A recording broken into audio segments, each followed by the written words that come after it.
आमर शीर्ष नेतृत्व नरेंद्र मोदी डाकेरारे मो देश मो माटी कार्यक्रम रे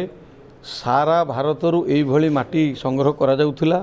आम बांकी निर्वाचन मंडलीर प्रतिटी ग्राम एवं जो माने अछंती प्रतिष्ठित व्यक्ति शहीद परिवार विभिन्न धर्म पीठ एवं स्वाधीनता संग्रामी सेमानंको पाख घरू माटी कलेक्शन ही आज मंडलर कार्यकर्ता मंडलर सभापति माने आनिकी एठी आमको देले आमे एठू ए माटी को नेकी आमर कार्यकर्ता मानंको सह आमे काली नेकी जिल्ला रे एवं जिल्ला रु राज्य को जीव आमर प्रति ब्लॉक रु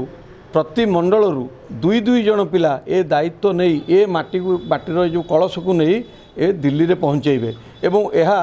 आमर सेठी जो प्रस्तावित होबाकू प्रस्तावित होइकी रही जो अमृत कलश स्थापना करा जीवो ए माटी सेठी अमृत कलश रे दिया जीवो।